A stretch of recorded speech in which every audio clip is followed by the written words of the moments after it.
Welcome student. आज आपण not for profit कॉन्सर्नच्या लेक्चर नंबर 3 मध्ये आहोत.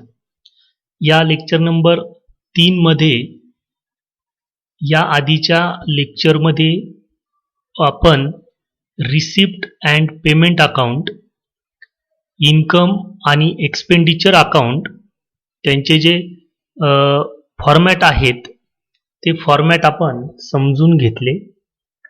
आजच्या या लेक्चर नंबर 3 मध्ये रिसिप्ट अँड पेमेंट अकाउंट आणि इन्कम अँड एक्सपेंडिचर अकाउंट आणि त्याचे जे स्टँडर्ड प्रोफॉर्मे आहेत ते प्रोफॉर्मे समजून घेऊया.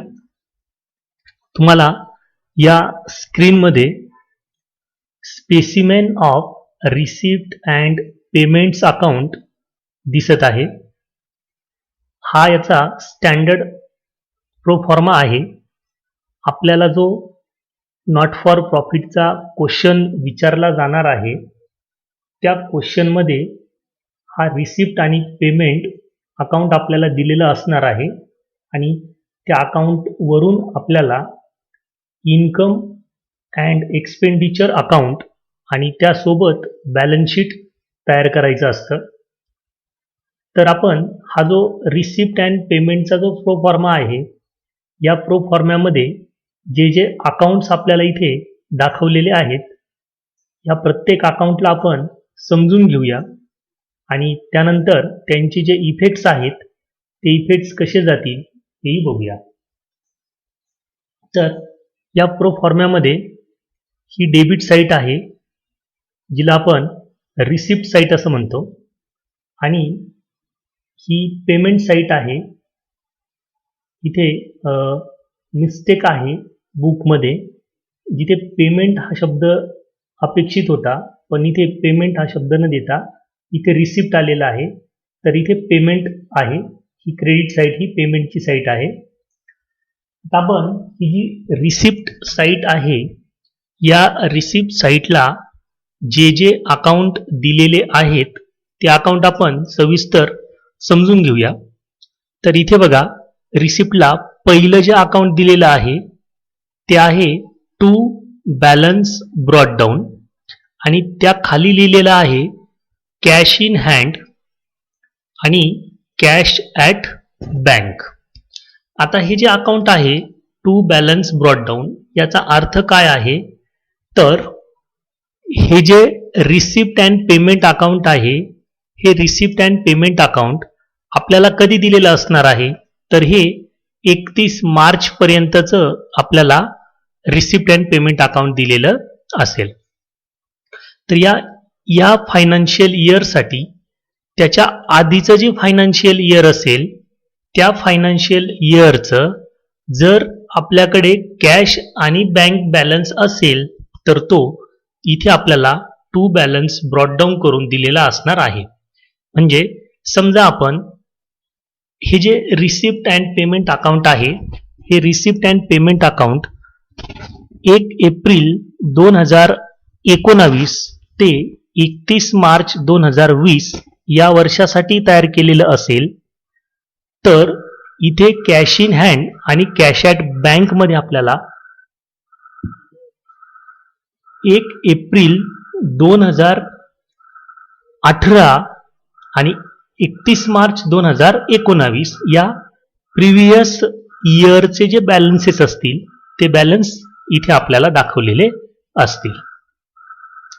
त्यानंतर पुढचं जे अकाउंट दिलेलं आहे ते आहे टू सबस्क्रिप्शन. तर नॉट फॉर प्रॉफिटमध्ये ही सबस्क्रिप्शन जी ॲडजस्टमेंट आहे किंवा ही जे अकाउंट आहे हे खूप इम्पॉर्टंट आहे. हे अकाउंट आपण नंतर ॲडजस्टमेंटच्या पार्टमध्ये व्यवस्थित समजून घेणार आहोतच. इथे फक्त सबस्क्रिप्शन काय असतं हे मी सांगणार आहे. सबस्क्रिप्शन म्हणजे ज्याला आपण वर्गणी असं म्हणूया. म्हणजे समजा एखादी लायब्ररी आहे आणि त्या लायब्ररीचं जर मला सभासद व्हायचं असेल तर मला त्या लायब्ररीला काही पैसे पेड करावे लागतील. हे पैसे दर महिन्याला मला पेड करावे लागणार आहेत. म्हणजे मी ती जी त्या लायब्ररीची जी मेंबरशिप घेणार आहे ती मेंबरशिप माझी दर महिन्याला मला रिन्यू करावं लागणार आहे आणि त्यासाठी मी दर महिन्याला लायब्ररीला काही पैसे पेड करल. आता मी जे पैसे लायब्ररीला पेड करत आहे त्याला आपण म्हणणार आहोत सबस्क्रिप्शन, ज्याला आपण नोंदणी असं म्हणू शकतो किंवा मेंबरशिप पण म्हणू शकतो. मेंबरशिप साठी पेड करावा लागणारी कॅश. त्याची ॲडजस्टमेंटमध्ये आपण प्रिव्हियस इयर काय आहे, करंट इयर काय आहे आणि नेक्स्ट इयर काय आहे हे समजून घेऊया. आता फक्त इथे सबस्क्रिप्शन काय आहे, तर सबस्क्रिप्शन ही एक प्रकारची वर्गणी आहे किंवा देणगी आहे असं आपण इथे समजूया. त्यानंतर पुढचं जे अकाउंट इथे दाखवलेलं आहे ते आहे एंट्रन्स फीज. म्हणजे आधी या सबस्क्रिप्शनच्या टॉपिकमध्ये जो आपण उल्लेख केला की मला लायब्ररीचं मेंबर व्हायचं आहे आणि ते मेंबर होण्यासाठी मी जी वर्गणी पेड करत आहे तिलाच आपण एक प्रकारे सबस्क्रिप्शन असं म्हटलं, तर तोच प्रकार एंट्रन्स फीच्या संदर्भात सुद्धा आहे, ज्याला आपण प्रवेश फी असं म्हणू शकतो. तर ही प्रवेश फी बिझनेससाठी किंवा त्या फर्मसाठी इन्कम असते, म्हणजेच ती रिव्हेन्यू इन्कम असते, म्हणून त्याचा जो इफेक्ट असतो तो आपल्याला रिसिप्ट साईटला पाहायला मिळतो. नेक्स्ट अकाउंट आहे टू ॲडमिशन फीज. म्हणजे एक प्रकारे ही सुद्धा प्रवेश फी सारखाच प्रकार आहे. नंतरचं आहे लाईफ मेंबरशिप फीज. म्हणजे काही फर्ममध्ये जेव्हा आपण त्या फर्मची सभासद नोंदणी करतो तर काही फर्म आपल्याला मंथली सबस्क्रिप्शन देत असतात, तर काही फर्म आपल्याला ॲन्युअल सबस्क्रिप्शन देत असतात. तर जिथे लॉंग टाईम आपल्याला मेंबरशिप मिळणार आहे तर ती जर फी आपण पेड करणार असेल तर तिला आपण लाईफ मेंबरशिप फीज असं म्हणतो. ही लाईफ मेंबरशिप फीज त्या फर्मची रिसिप्ट असते, म्हणजे एक प्रकारची इन्कम असते. नेक्स्ट अकाउंट आहे लिगसीज. आता हे लेगसीज काय आहे, तर लेगसीज ज्याला आपण वारस हक्काने जी काही इन्कम त्या फर्मला होणार आहे ते वारस हक्काने मिळालेलं जे इन्कम असेल ते आपल्याला इथे दाखवलेलं असतं लेगसीज या नावाने. लेगसीज म्हणजे वारस हक्काने मिळालेली संपत्ती असते, ती एक प्रकारची फर्मची इन्कम असते. नंतरचं अकाउंट आहे गव्हर्नमेंट ग्रँट्स. मोठमोठ्याल्या ज्या एज्युकेशनल इन्स्टिट्यूशन असतात किंवा छोट्या जरी असेल पण त्या जर ग्रँटेड एज्युकेशनल इन्स्टिट्यूशन असतील तर अशा संस्थांना गव्हर्नमेंटकडनं ग्रँट मिळते आणि त्या संस्थांचा जो एक्सपेन्सेस असतो तो एक्सपेन्सेस या ग्रँटवरती चालू असतो. तर ती जी गव्हर्नमेंट ग्रँट आहे ती सुद्धा त्या फर्मसाठी इन्कम असतं आणि म्हणून ते रिसिप्ट साईटला रेकॉर्ड केलेलं असतं. नंतरचं आहे डोनेशन. इथे डोनेशन जरी म्हटलं आहे ज्याला आपण देणगी असं म्हणतो, पण त्या डोनेशनच्या पुढे आपल्याला जनरल हा महत्त्वाचा वर्ड इथे मिळतो आहे. जेव्हा डोनेशन सोबत हा जनरल वर्ड आपल्याला जोडून दिलेला असेल त्यावेळेस हे डोनेशन नॉर्मल डोनेशन असतं, म्हणजे हे फक्त एक प्रकारचं रिव्हेन्यू इन्कम असतं, ते इन्कमच असतं आणि त्याचा इफेक्ट हा रिसिप्ट साईटला दिलेला असतो. त्याच्या खाली दुसरं एक डोनेशन म्हटलेलं आहे, पण तिथे असं म्हटलंय donations for specific fund, building fund, prize fund, tournament fund. म्हणजे हे जे डोनेशन दिलेलं आहे डोनेशन्स, या डोनेशनला कशासाठी पेड केलेलं आहे, तर हे डोनेशन काही ठराविक अटी देऊन पेड केलेलं आहे. डोनेशन जनरल हे विदाऊट अटी असतात, त्याला कुठल्याही अटी शर्ती लागू नसतात, ते अशाच पद्धतीने दिलेलं असतं. आणि हे जे दुसरं डोनेशन आहे हे स्पेसिफिक फंडसाठी दिलेलं असतं. म्हणजे आता आत्ताच्या सध्याच्या परिस्थितीमध्ये जर आपल्याला डोनेशन सांगायचं ठरलं तर आपण जसं PM केअर फंड आहे किंवा CM केअर फंड आहे, याच्यामध्ये लोक काय करतात तर यांना डोनेट करतात, पैसे डोनेट करतात. म्हणजे पीएम केअर फंडमध्ये लोकांनी जे पैसे डोनेट केले ते काय झालं, तर ते एक प्रकारचं स्पेसिफिक फंड झालं, जे कोरोना या महामारीशी लढण्यासाठी त्या पैशांचा उपयोग करण्यासाठी दिलेलं आहे. म्हणजे एका ठराविक कामासाठी जर डोनेशन मिळत असेल तर त्या डोनेशनला आपण स्पेसिफिक फंड असं म्हणू शकतो. स्पेशल फंडसाठी ते डोनेशन आपल्याला मिळत असतं. मग असं डोनेशन हे आपण त्या फर्मसाठी वापरणार नाही आहोत. ते जे डोनेशन आहे ते ज्या कामासाठी आपल्याला मिळालेलं आहे ते डोनेशन त्या कामासाठीच युटिलाइज झालं पाहिजे, त्याचा वापर त्या कामासाठीच झाला पाहिजे आणि तो आपल्याला करावा लागतो. म्हणजे हे डोनेशन आपल्याकडे राहणार नाही, ते फर्ममध्ये राहणार नाहीये. तर ते डोनेशन आपल्याला त्या कामासाठी खर्च करायचं आहे, त्या कामाचं ते देणं लागत आहे. आणि म्हणून डोनेशन जर स्पेसिफिक फंडसाठी दिलेलं असेल तर त्या डोनेशनला आपण लायबिलिटी असं म्हणणार असतो. तर ही एक प्रकारची लायबिलिटी असते. तर जे जनरल पर्पज डोनेशन असतं हे एक प्रकारची इन्कम असते. हा या दोन डोनेशन मधला महत्वाचा फरक आहे. त्यानंतर पुढचं जे अकाउंट आहे डिव्हिडंड रिसीव्ह, हा सुद्धा एक प्रकारचा इन्कम असतो फर्मसाठीचा आणि म्हणून तो रिसिप्ट साईटला दिलेला आहे. नंतर आहे hire oblique rent of hall received. म्हणजे जर आपण एखादा हॉल असेल आणि तो हॉल आपण रेंटवरती दिलेला असेल तर त्या हॉलचं जे रेंट आपल्याला मिळणार आहे ते रेंट आपल्या फर्मसाठी इन्कम होतं आणि म्हणून रेंट ऑफ हॉल रिसिव्ड हा जो इफेक्ट आहे हे अकाउंट आपल्याला रिसिप्ट साईटला दिसतं.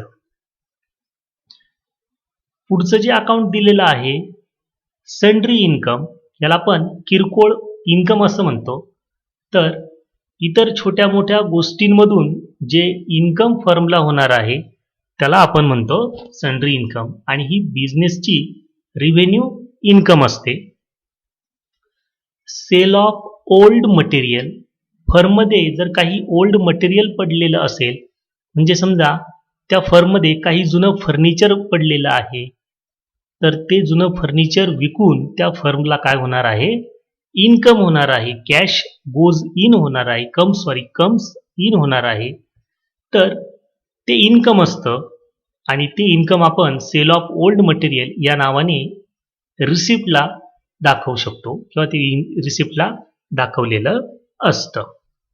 तर ते आपल्या फर्मसाठीचं रिव्हेन्यू इन्कम आहे.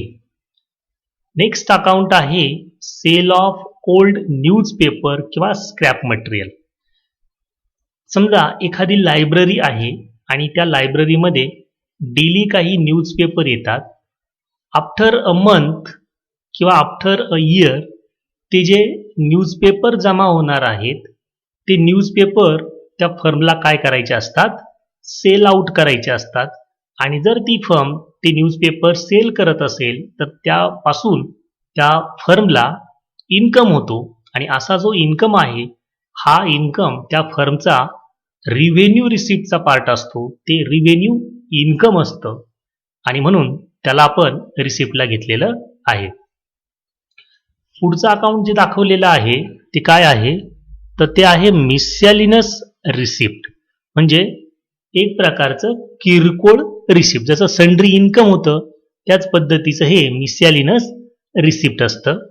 ते सुद्धा एक प्रकारचं इन्कम असतं. Tournament receipt.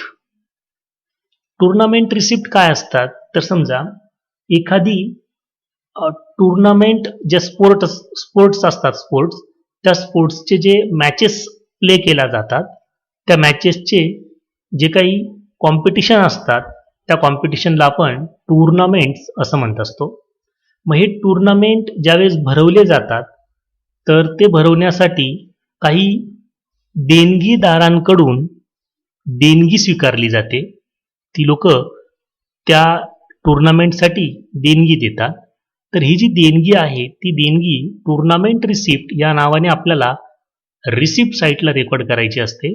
तर हे त्या फर्मसाठीचं रिव्हेन्यू रिसिप्ट आहे. पुढचं अकाउंट आहे क्रिकेट फीज.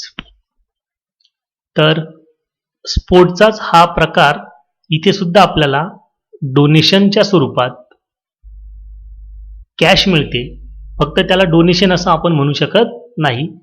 तर ती क्रिकेट फीज आपण इथे दाखवू शकतो. एक एक्झाम्पल सांगतो. समजा एक टीम आहे क्रिकेटची आणि त्या टीमला त्या कॉम्पिटिशनमध्ये भाग घ्यायचा आहे. तर त्या क्रिकेट टीमकडून भाग घेण्यासाठी काही चार्जेस आकारले जातील आणि ते चार्जेस ज्यावेळेस ती क्रिकेट टीम जमा करेल तर ती कोणत्या हेडखाली आपल्याला रेकॉर्ड करायची आहे, तर ती आपण क्रिकेट फीज या हेडखाली रेकॉर्ड करू शकतो. नेक्स्ट आहे ट्युशन फीज.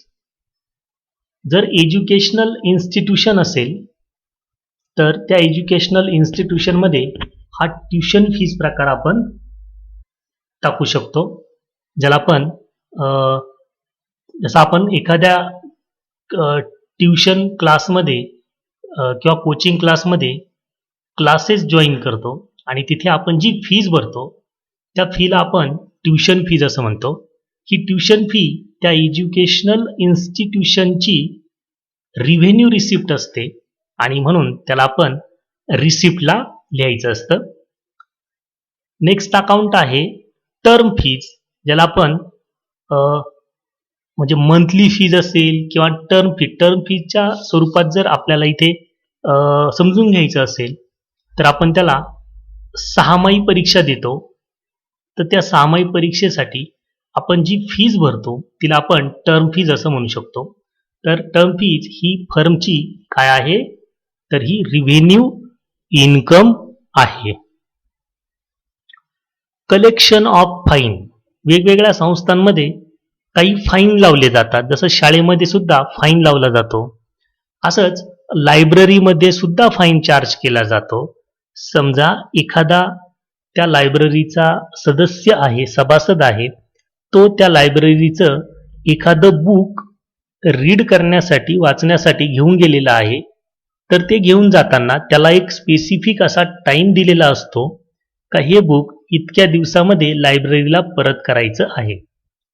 आणि जर त्या व्यक्तीने त्या सभासदाने ते लायब्ररीचं बुक त्याला दिलेल्या विहित वेळेमध्ये जर परत केलं नाही तर त्याला काही फाईन भरावा लागतो. It is the collection of fine. आणि हे त्या फर्मचं काय असतं, एक प्रकारचं इन्कम असतं आणि ते इन्कम आपण रिसिप्टला दाखवायचं असतं. Locker rent. वेगवेगळ्या प्रकारचे लॉकर्स उपलब्ध आहेत. ते लॉकर्स आपण रेंटवरती घेऊ शकतो. समजा आपल्याच फर्मने अशी लॉकरची सुविधा जर उपलब्ध करून दिली असेल तर ज्यांना आपण हे लॉकर दिलेलं आहे त्यांच्याकडनं आपल्याला रेंट घ्यायचं असतं आणि ते रेंट आपण लॉकर रेंट या नावाखाली दाखवू शकतो. It is a revenue income. Exam fees. तर आता एक्झाम फीज परीक्षा फी असते. म्हणजे जर एज्युकेशनल इन्स्टिट्यूशन असेल तर ती एज्युकेशनल इन्स्टिट्यूशन त्या स्टुडंट्सकडनं जी एक्झाम फीज कलेक्ट करते ती एक्झाम फी त्या एज्युकेशनल इन्स्टिट्यूशनची काय आहे, तर ती रिव्हेन्यू रिसिप्ट आहे. पुढचं आहे बॅलन्स कॅरीड डाऊन. आणि इथे अति महत्त्वाचा असा एक वर्ड दाखवलेला आहे, तो आहे बँक ओव्हरड्राफ्ट म्हणजे बँक ओडी. आता बँक ओडी काय आहे, तर बँक ओडी आहे लायबिलिटी. मग आता जर ही बँक ओडी लायबिलिटी आहे तर तुम्हाला एक प्रश्न आला असेल आणि तो प्रश्न असा असायला पाहिजे की जर बँक ओडी ही लायबिलिटी आहे तर ते रिसिप्ट साईटला का रेकॉर्ड केलं, ते पेमेंटला का नाही दाखवलं.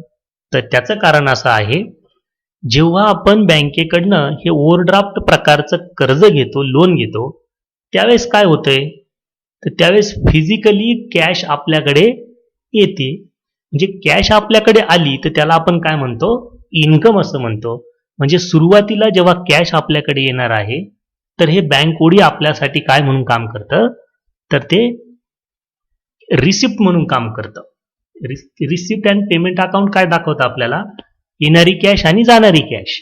येणारी कॅश ही डेबिट साईडला आपण रेकॉर्ड करतो आणि जाणारी कॅश ही क्रेडिट साईडला आपण रेकॉर्ड करतो. तर मग इथे कॅश आपल्याकडे आली म्हणून त्याचा इफेक्ट हा रिसिप्ट अँड पेमेंटला रिसिप्ट साईडला रेकॉर्ड केलेला असतो आणि जेव्हा आपण बॅलन्स शीट तयार करतो तर त्याचा इफेक्ट कुठे जाईल, लायबिलिटी, कारण तिचं नेचरच काय आहे, लायबिलिटी आहे. तर अशा पद्धतीने या रिसिप्ट आणि पेमेंट अकाउंटमध्ये आपल्याला ही डेबिट साईड समजून घेता येईल. आता आपण क्रेडिट साईडचा विचार करूया, जी पेमेंट साईड म्हणून आपण गृहीत धरतो. तर या पेमेंट साईडला आता काय अकाउंट आहे पहिलं बघा, बाय, बॅलन्स, ब्रॉट डाऊन आणि बँक ओव्हरड्राफ्ट. जे बँक ओव्हरड्राफ्ट पूर्वीचं असेल म्हणजे मागच्या आर्थिक वर्षाचं असेल तर ते बँक ओव्हरड्राफ्ट आपण रिसिप्ट आणि पेमेंटला पेमेंट साईडला दाखवू शकतो, because it is a expenditure. त्याचं नेचर काय आहे, एक्सपेंडिचरचं आहे, इट इज अ लायबिलिटी आणि म्हणून आपल्याला ते पेमेंट साईडला दाखवावं लागेल. नेक्स्ट आहे बाय सॅलरी. तर सॅलरी आपल्या सर्वांनाच माहिती आहे, त्याविषयी नवीन काही सांगण्याची गरज नाही आहे. एकंदरीत काय आहे तर पेमेंट साईडला आपल्याकडे जी कॅश जाणार आहे ही कॅश ज्या ज्या कारणांसाठी जाणार आहे ते कारण आपल्याला या पेमेंट साईडला पाहायला मिळतील. पुढचं आहे रेंट, रेट्स अँड टॅक्सेस. म्हणजे जर आपण रेंट पेड केलं किंवा टॅक्सेस पेड केले, मग ते टॅक्सेस प्रिव्हियस इयरचे जरी पेड केलेले असतील किंवा ते करंट इयरचे जरी पेड केलेले असतील किंवा आता ते नेक्स्ट इयरचे आपण ॲडव्हान्समध्ये सुद्धा पेड केले असतील तर ते आपल्याला या पेमेंट साईटला दाखवावे लागतील, कारण कॅश आपल्याकडे त्यावेळेस नसेल, ती कॅश आपण पेड केलेली असेल. जर आपण प्रिंटिंग आणि स्टेशनरीचा एक्सपेन्सेस पेड केलेला असेल तर तो एक्सपेन्सेस आपल्याला बाय प्रिंटिंग अँड स्टेशनरी या अकाउंटच्या नावाने दाखवता येणार आहे.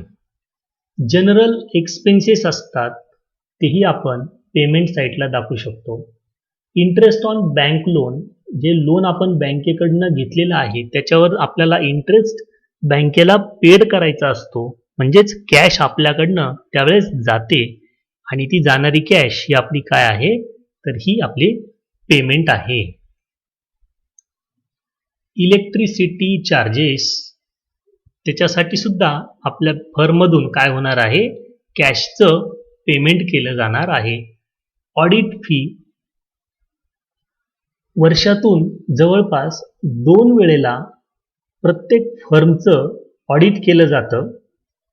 एकदा म्हणजे 6-6 महिन्यांनी असं ते ऑडिट केलं जातं.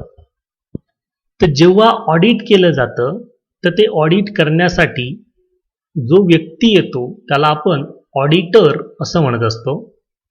आणि हा जो ऑडिटर असतो हा एकतर एखादा वकील असू शकतो, CA असू शकतो किंवा एखादा टॅक्स कन्सल्टंट पण असू शकतो. त्या ऑडिटरला जी फी आपण पेड करणार आहोत त्या फीला म्हटलं जातं audit fees.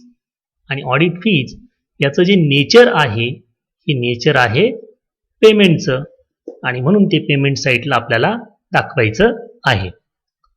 Tournament expenses, tournament आपण रिसिप्ट पाहिलं तसंच टुर्नामेंट एक्सपेन्सेस सुद्धा केले जातात आणि त्याच्या अरेंजमेंटला जे खर्च होतील टुर्नामेंटच्या ते खर्च आपण टुर्नामेंट एक्सपेन्सेस या हेडखाली दाखवू शकतो. नेक्स्ट अकाउंट आहे वेजेस. याच्याविषयी मला वाटतं फार काही सांगण्याची गरज नाही आहे. परचेस ऑफ स्पोर्ट मटेरियल, जर एखादा स्पोर्ट क्लब असेल तर त्या स्पोर्ट क्लबमध्ये जे स्पोर्टचं मटेरियल परचेस केलं जाईल ते स्पोर्टचं मटेरियल परचेस केल्यामुळे कॅशचं किंवा बँकेतनं काय होणार आहे तर कॅश जाणार आहे आणि ती गेलेली कॅश आपण या हेडच्या अंडरमध्ये दाखवू शकतो.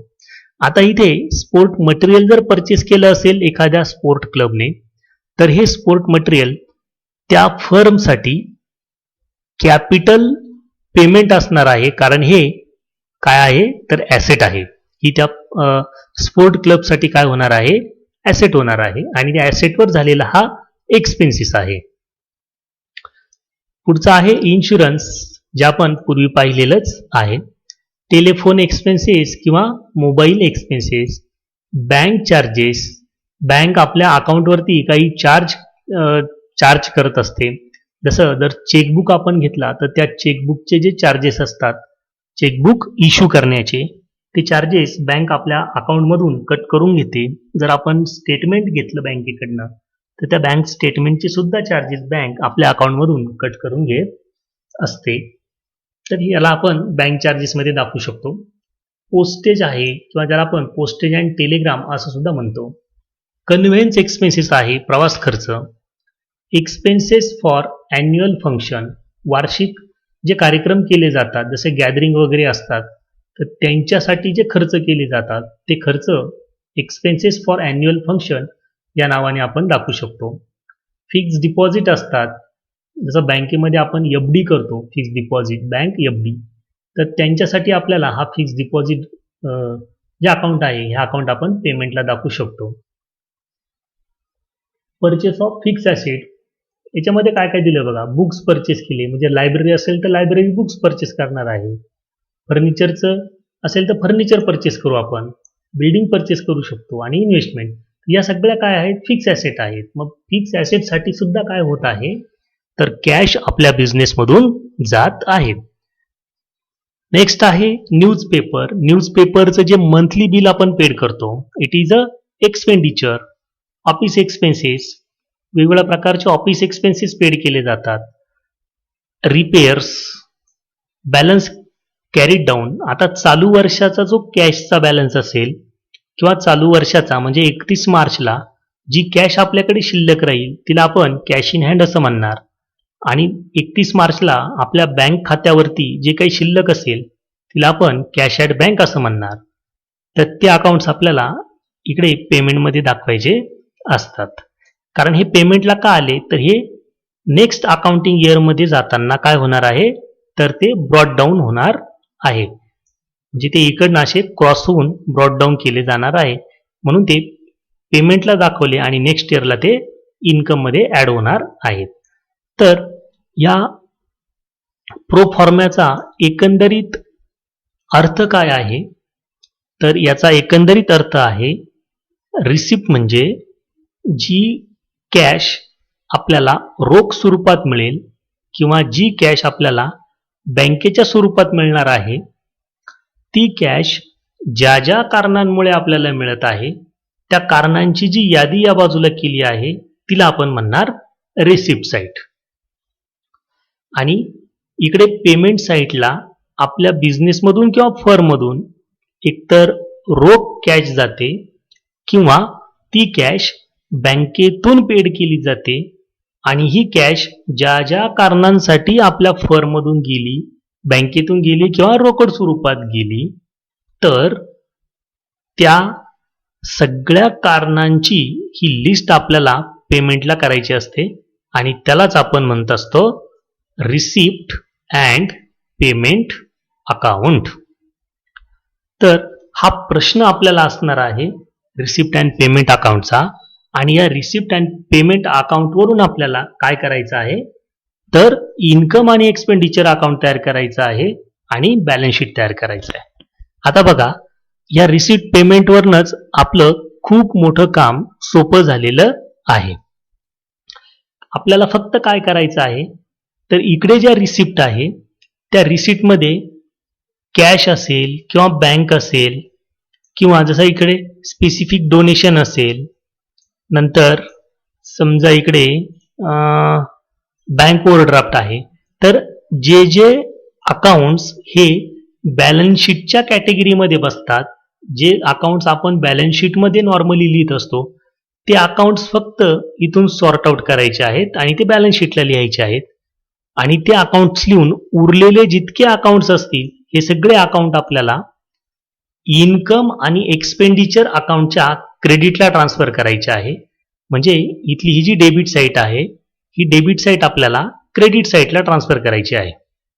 तसंच आता इथे जे पेमेंट बाजू आहे या पेमेंट बाजूमध्ये आपल्याला बँक ओव्हरड्राफ्ट किंवा इथेच आपल्याला स्पोर्ट मटेरियल, त्यानंतर इथे फिक्स ॲसेट दिसतात, ते फिक्स डिपॉझिट आहे, फिक्स ॲसेट्स आहे आणि हे कॅश ॲट बँक किंवा कॅश इन हँड आहे. तर हे आपल्याला वेगळं करायचं आहे. हे कोणते आयटम्स आहेत? तर हे सगळे आयटम्स बॅलन्स शीटमधले आहेत. हे बॅलन्स शीटमधले आयटम बॅलन्स शीटमध्ये लिहायचे आणि उरलेले सगळे आयटम्स हे इन्कम अँड एक्सपेंडिचर अकाउंटच्या डेबिटला ट्रान्सफर करायचे आहेत. ठीक आहे.